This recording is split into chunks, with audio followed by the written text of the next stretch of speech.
अगला टॉपिक है मोल प्रभाज। हम क्या बताएंगे, आप लोग मोल प्रभाज के बारे में बताएंगे। मोल प्रभाज क्या होता है ना, क्या होता है मोल प्रभाज, क्या होता है। किसी घटक का मोल प्रभाज क्या है, किसी घटक का मोल प्रभाज बिलियन में उपस्थित, किसमें उपस्थित, बिलियन में उपस्थित उस घटक के मोलों की संख्या, किसकी, उस घटक, जो घटक है वो घटक के जो मोलों की संख्या है तथा कुल घटक के, फिर क्या है, पहले एक घटक था, पहले क्या था, एक घटक, तो कहता है उस घटक की मोलों की संख्या, फिर क्या है, कुल घटक की मोलों की संख्या, मतलब दोनों की, पहले है उस घटक के मोलों की संख्या, जैसे घटक ए और बी है तो उनकी संख्या, इसके बाद फिर दोनों की संख्या, है ना। तो क्या कहता है कि किसी घटक का मोल प्रभाज बिलियन में उपस्थित उस घटक के मोलों की संख्या तथा उस घटक के मोलों की संख्या तथा कुल घटक के, कुल घटक क्या है, दो घटक है, तो दोनों घटक की मोलों की संख्या, है ना, क्या करता है, कुल घटक की मोलों की संख्या के अनुपात के बराबर होता है। ये कहता है कि किसी घटक का मोल प्रभाज क्या है, किसी घटक का मोल प्रभाज बिलियन में उपस्थित, किसमें उपस्थित, बिलियन में उपस्थित किसी घटक का मोल प्रभाज बिलियन में उपस्थित उस घटक के मोल प्रभाज, उस घटक के मोलों की संख्या क्या है, उस घटक के मोलों की संख्या तथा कुल घटक के मोलों की संख्या, कितना है, कुल घटक के मोलों की संख्या के अनुपात के बराबर होता है। पहले तो इसमें क्या कहता है, जैसे दो घटक हैं, घटक ए और बी है, तो कहता है कि जो बिलियन में उपस्थित घटक हैं उनके मोल की संख्या, फिर ये भी कहता है कि जो कुल घटक के मोलों की संख्या, क्या रहता है, घटक की मोलों की संख्या कुल घटक की मोलों की संख्या के अनुपात के बराबर होता है। यहाँ पे समझना, घटक, मान लो घटक ए बी हो गया, ठीक है, क्या हुआ, ए और बी दो घटक हो गए, दो घटक हुए, कहता है कि बिलियन में उपस्थित घटक के मोलों की संख्या, तो ये क्या है, एक ये घटक हो गया, एक ये घटक हो गया, तो किसका, इसके मोलों की संख्या, मोलों की संख्या। फिर क्या कहता है कि कुल घटक के मोलों की संख्या, मतलब कुल घटक के मोलों की संख्या, तो कुल कितने घटक है, दो घटक है, ए और बी दो ही तो घटक है, तो क्या करना है, कुल घटक के मोलों की संख्या, मतलब इन दोनों के मोलों की संख्या क्या होता है, कुल घटक की मोलों संख्या के अनुपात के बराबर होता है। तो यहाँ पर क्या लिखना है, किसी घटक का मोल प्रभाज, क्या लिखना है यहाँ पर, किसी घटक का, क्या लिखेंगे यहाँ पर,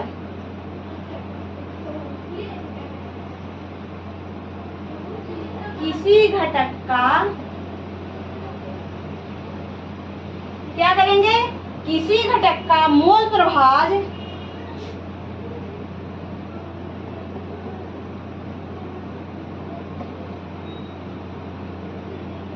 बिलियन में उपस्थित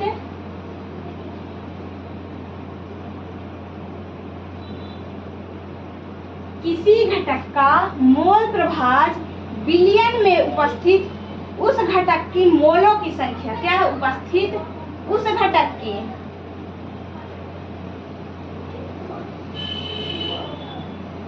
उस घटक की, उस घटक मतलब घटक ए और बी, कौन सा घटक है, उस घटक, मतलब उसमें जो घटक उपस्थित है उस घटक के, क्या है, उस घटक के मोलों की संख्या,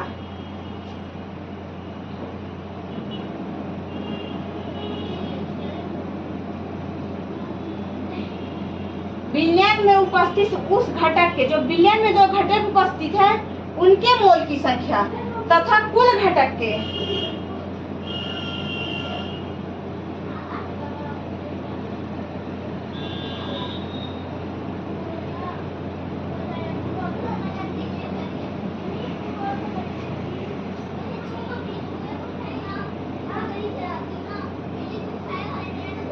तथा कुल घटक के मोलों की संख्या के अनुपात के बराबर होता है।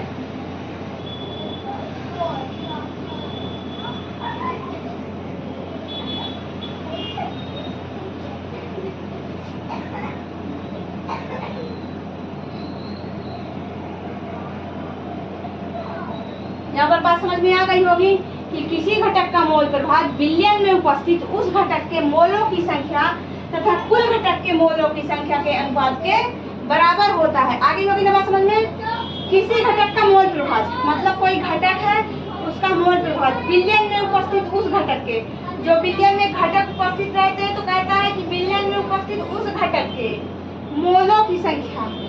पहले क्या है, जो बिलियन में उपस्थित घटक है उनके मोल की संख्या, फिर उनके मोलों की संख्या हो गई तो कहता है कि जो कुल घटक है, मान लीजिए कि 3 घटक उपस्थित हैं तो कहता है घटक के मोलों की संख्या, फिर कहता है कि कुल घटक के मोलों की संख्या। पहले हम घटक की संख्या अलग अलग निकालते हैं, एक घटक की, दूसरे घटक की, तीसरे घटक, कहता है कि तीनों घटक की, यदि एक घटक है, 2 घटक है, 3 घटक है, ठीक है ना। पहले तीनों घटकों की अलग अलग संख्या ज्ञात करने के लिए वो फिर कहता है कि जो कुल घटक है, जैसे कि जब तीनों घटक है, मान लीजिए ABC 3 घटक हो गए तो तीनों की कुल घटकों की मोलों की संख्या के अनुपात के बराबर होता है। यहाँ पे समझ में आ गया होगा कि कुल घटक के मोलों की संख्या के बराबर होता है, कुल घटक के मोलों की संख्या के बराबर होता है।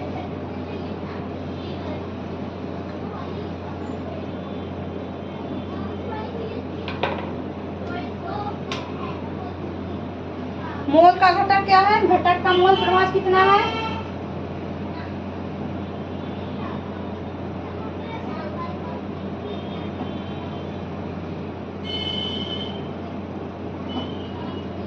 घटक का मोल प्रभाव क्या है, कहता है कि घटक के मोलों की संख्या, क्या कहता है, घटक के मोलों की संख्या बटे कुल घटक के मोलों की संख्या।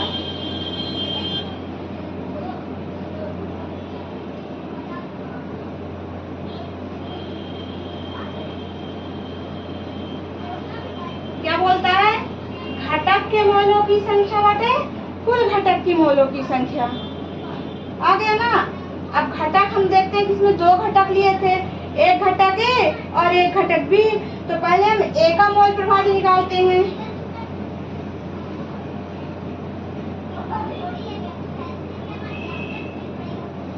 कितने घटक लिए थे हम यहाँ पर, 2 घटक लिए थे। कितने घटक लिए थे, 2 घटक लिए थे। कौन कौन से घटक लिए थे, घटक ए और घटक बी लिए थे। तो पहले हम क्या करेंगे, घटक ए की संख्या निकालेंगे, इसके बाद क्या करेंगे, हम घटक बी की संख्या निकालेंगे। क्या करेंगे, पहले घटक ए की संख्या फिर घटक बी की संख्या निकालेंगे। ये क्या है, ये घटक ए हो गया, Na प्लस NB हो गया। ये क्या है, ये घटक ए हो गया। अब हम देखते हैं कि घटक बी क्या है। क्या देखेंगे, घटक बी का मोल प्रभाव। ना समझ में आए तो लिख लेना, घटक ए, घटक ए, घटक बी का मोल प्रभाव। अब घटक बी का मोल प्रभाव क्या होगा, घटक बी का मोल प्रभाव बताना।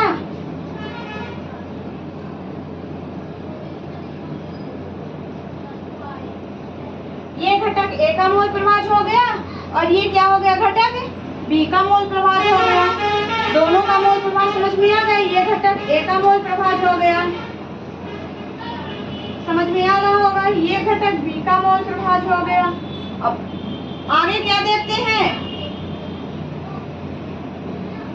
अब बी का मोल प्रभाव देखते हैं। क्या देखते हैं, बी का मोल प्रभाव या मोल अंश इसको भी कह सकते हैं।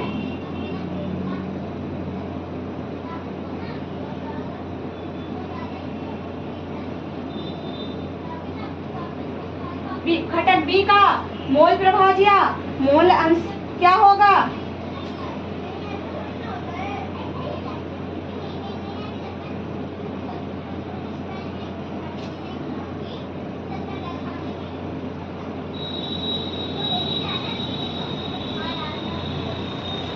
अब यहाँ पे क्या हुआ, मोल घटक बी का मोल प्रभाव, घटक बी का मोल प्रभाव या इसको हम क्या कह सकते हैं, मोल अंश भी कह सकते हैं। अब यहाँ पे देखना कि Na क्या है, यानी ए क्या है, Na क्या है, और यहाँ पे यानी बी क्या है।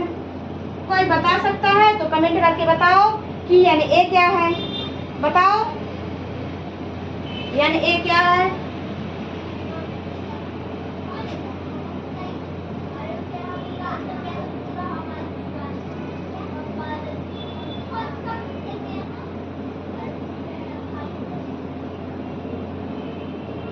घटक ए की मोलों की संख्या है और यानी बी जो है वो घटक बी के मोलों की संख्या है।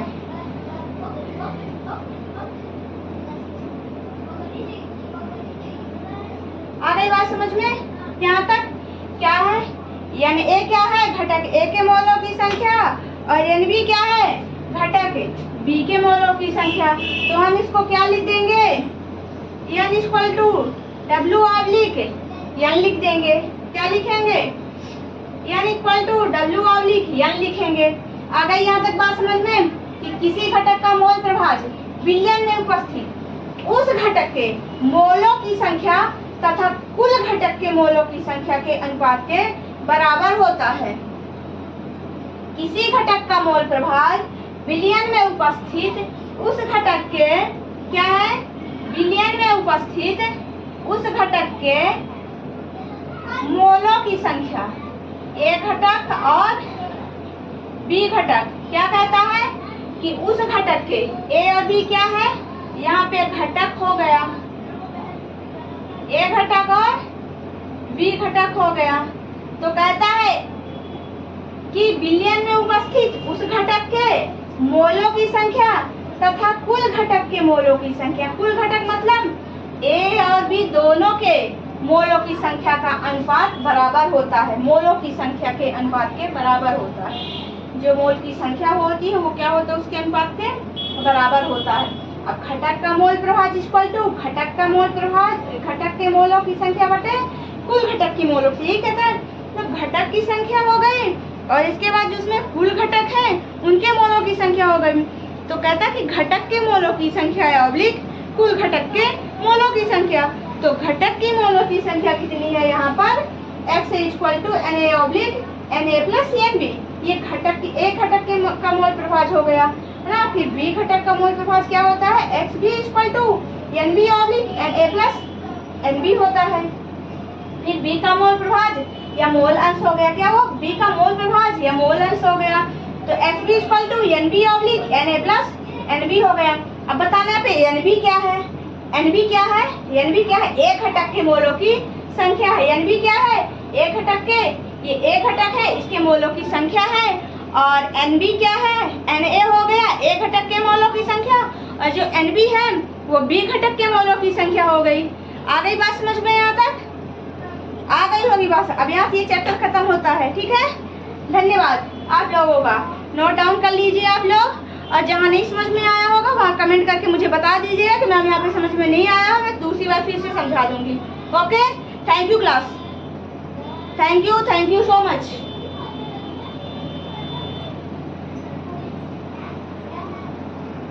अगला टॉपिक है मोल प्रभाज। हम क्या बताएंगे आप लोग, मोल प्रभाज के बारे में बताएंगे।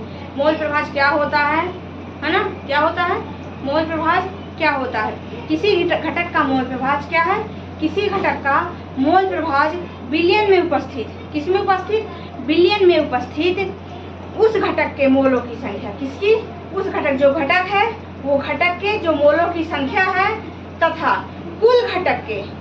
फिर क्या है, पहले एक घटक था, पहले क्या था, एक घटक, तो कहता है उस घटक की मोलों की संख्या। फिर क्या है, कुल घटक की मोलों की संख्या, मतलब दोनों की। पहले है उस घटक के मोलों की संख्या, जैसे घटक ए और बी है तो उनकी संख्या, इसके बाद फिर दोनों की संख्या, है ना। तो क्या कहता है कि किसी घटक का मोल प्रभाज विलयन में उपस्थित उस घटक के मोलों की संख्या तथा उस घटक के मोलों की संख्या तथा कुल घटक के, कुल घटक क्या है, दो घटक है तो दोनों घटक की मोलों की संख्या, है ना। क्या करता है, कुल घटक की मोलों की संख्या के अनुपात के बराबर होता है।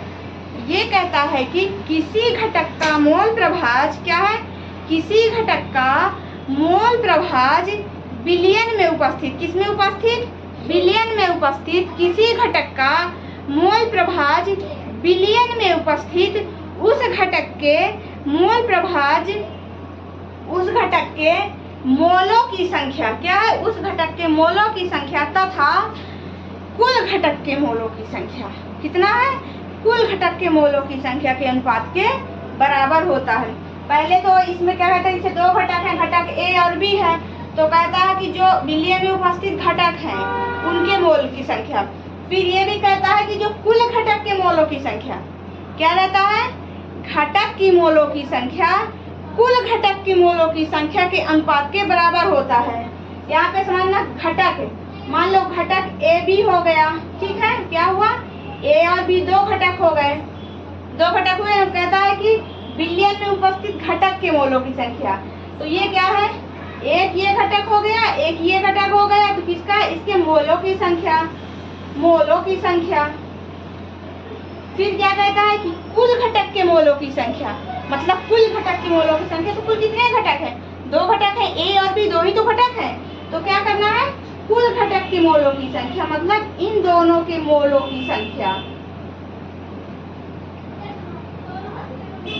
क्या होता है, कुल घटक की मोलों संख्या के अनुपात के बराबर होता है। तो यहाँ पर क्या लिखना है, किसी घटक का मोल प्रभाज, क्या लिखना है यहाँ पर, किसी घटक का, क्या लिखेंगे यहाँ पर,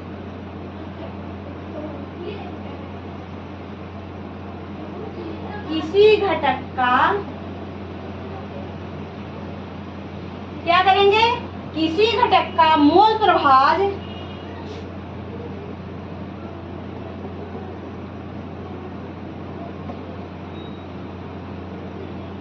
बिलियन में उपस्थित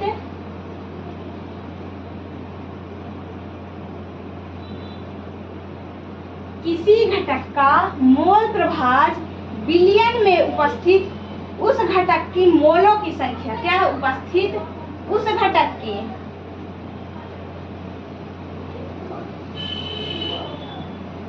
उस घटक की, उस घटक मतलब घटक ए और बी, कौन सा घटक है, उस घटक, मतलब उसमें जो घटक उपस्थित है उस घटक के, क्या है, उस घटक के मोलों की संख्या,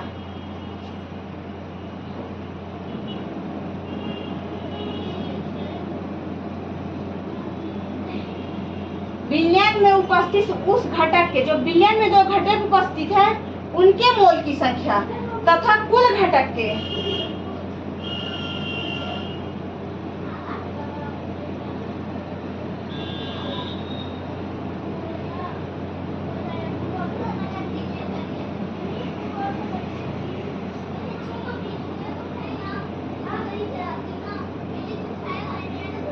तथा कुल घटक के मोलों की संख्या के अनुपात के बराबर होता है।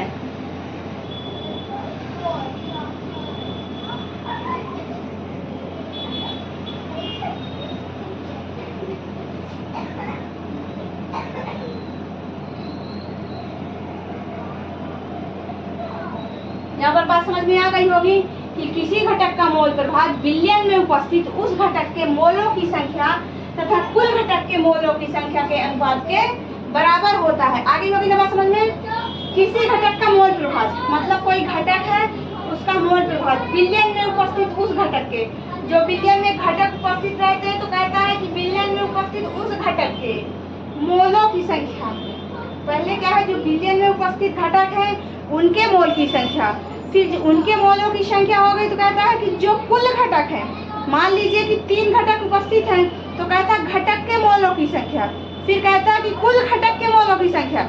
पहले हम घटक की संख्या अलग अलग निकालते हैं, एक घटक की, दूसरे घटक की, तीसरे घटक, कहता है कि तीनों घटक की, यदि एक घटक है, 2 घटक है, 3 घटक है, ठीक है ना, पहले तीनों घटकों की अलग अलग संख्या ज्ञात करने के लिए वो फिर कहता है कि जो कुल घटक है, जैसे कि जब तीनों घटक है, मान लीजिए ABC 3 घटक हो गए तो तीनों की कुल घटकों की मोलों की संख्या के अनुपात के बराबर होता है। यहाँ पे समझ में आ गया होगा कि कुल घटक के मोलों की संख्या के बराबर होता है,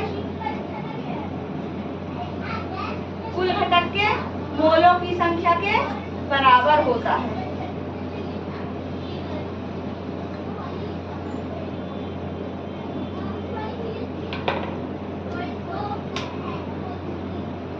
मोल का घटक क्या है, घटक का मोल प्रभाज कितना है,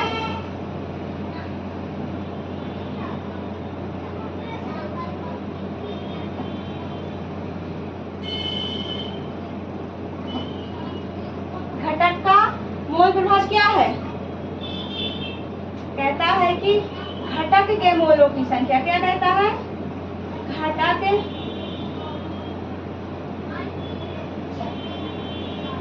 के मोलों की संख्या बटे कुल घटक के मोलों की संख्या।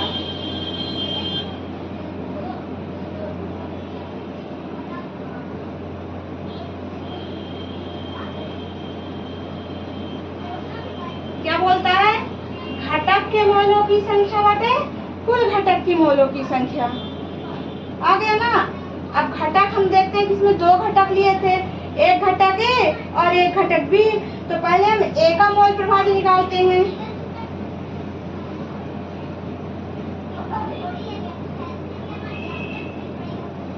कितने घटक लिए थे हम यहाँ पर, दो घटक लिए थे। कितने घटक लिए थे, दो घटक लिए थे। कौन कौन से घटक लिए थे, घटक ए और घटक बी लिए थे। तो पहले हम क्या करेंगे, घटक ए की संख्या निकालेंगे। इसके बाद क्या करेंगे, हम घटक बी की संख्या निकालेंगे। क्या करेंगे, पहले घटक ए की संख्या फिर घटक बी की संख्या निकालेंगे। ये क्या है, ये घटक ए हो गया, एन ऑब्लिक यानी ए प्लस एन बी हो गया। ये क्या है, ये घटक ए हो गया। अब हम देखते हैं कि घटक बी क्या है। क्या देखेंगे, घटक बी का मोल प्रभाज। ना समझ में आए तो लिख लेना, घटक ए, घटक ए, घटक बी का मोल प्रभाज। अब घटक बी का मोल प्रभाज क्या होगा, घटक बी का मोल प्रभाज बताना।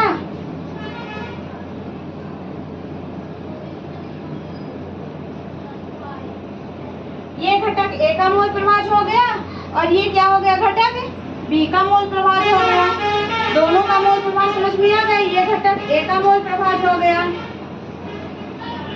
समझ में आ रहा होगा। ये घटक बी का मोल प्रभाज हो गया। अब आगे क्या देखते हैं, अब बी का मोल प्रभाज देखते हैं। क्या देखते हैं, बी का मोल प्रभाज या मोल अंश इसको भी कह सकते हैं।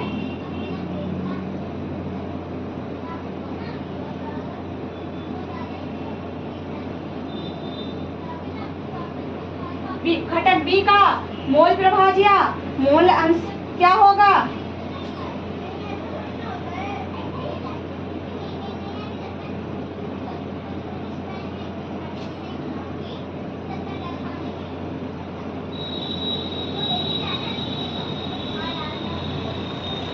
अब यहाँ पे क्या हुआ, मोल घटक बी का मोल प्रभाज, घटक बी का मोल प्रभाज या इसको हम क्या कह सकते हैं, मोल अंश भी कह सकते हैं। अब यहाँ पे देखना कि यानी ए क्या है, यानी ए क्या है, यानी ए क्या है और यहाँ पे यानी बी क्या है। कोई बता सकता है तो कमेंट करके बताओ कि यानी ए क्या है, बताओ यानी ए क्या है।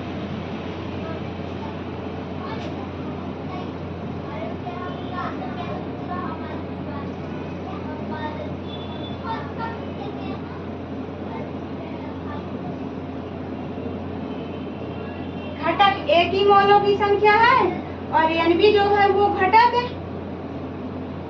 बी के मोलों की संख्या है।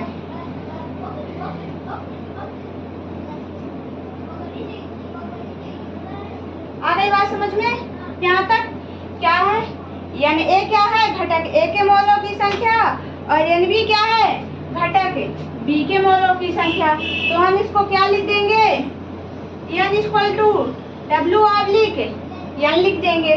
क्या लिखेंगे, n equal to W oblique n लिखेंगे। आ गई यहाँ तक बात समझ में कि किसी घटक का मोल प्रभाज विलयन में उपस्थित उस घटक के मोलों की संख्या तथा कुल घटक के मोलों की संख्या के अनुपात के बराबर होता है। किसी घटक का मोल प्रभाज विलयन में उपस्थित उस घटक के क्या है, विलयन में उपस्थित उस घटक के मोलों की संख्या, ए घटक और बी घटक क्या कहता है कि उस घटक के, ए और बी क्या है, यहाँ पे घटक हो गया, ए घटक और बी घटक हो गया, तो कहता है कि विलयन में उपस्थित उस घटक के मोलों की संख्या तथा कुल घटक के मोलों की संख्या, कुल घटक मतलब ए और बी दोनों के मोलों की संख्या का अनुपात बराबर होता है, मोलों की संख्या के अनुपात के बराबर होता है। जो मोल की संख्या होती है वो क्या होता है, उसके अनुपात के बराबर होता है। अब घटक का मोल प्रभाव इक्वल टू घटक का मोल प्रभाव, घटक के मोलों की संख्या बटे कुल घटक की मोलों की, यही कहता है। तो घटक की संख्या हो गई और इसके बाद जो उसमें कुल घटक है उनके मोलों की संख्या हो गई। तो कहता है कि घटक के मोलों की संख्या है ऑब्लिक कुल घटक के मोलों की संख्या। तो घटक की मोलों की संख्या कितनी है यहाँ पर, x equal to Na oblique Na plus Nb। ये घटक की, एक घटक के का मोल प्रभाव हो गया है ना। फिर बी घटक का मोल प्रभाव क्या होता है, xb equal to Nb oblique Na plus Nb होता है। फिर बी का मोल प्रभाव या मोल अंश हो गया, क्या वो बी का मोल प्रभाव या मोल अंश हो गया, तो xb equal to Nb oblique Na plus Nb हो गया। अब बताना पे Nb क्या है, Nb क्या है, Nb क्या है, एक घटक के मोलों की संख्या है। Nb क्या है, एक घटक के, ये एक घटक है इसके मोलों की संख्या है। और Nb क्या है, Na हो गया एक घटक के मोलों की संख्या, और जो Nb है वो बी घटक के मोलों की संख्या हो गई। आ गई बात समझ में, यहाँ तक आ गई होगी बात। अब यहाँ से ये चैप्टर खत्म होता है, ठीक है। धन्यवाद आप लोगों का, नोट डाउन कर लीजिए आप लोग, और जहाँ नहीं समझ में आया होगा वहाँ कमेंट करके मुझे बता दीजिएगा कि मैम यहाँ पे समझ में नहीं आया, मैं दूसरी बार फिर से समझा दूंगी। Okay, thank you class, thank you so much.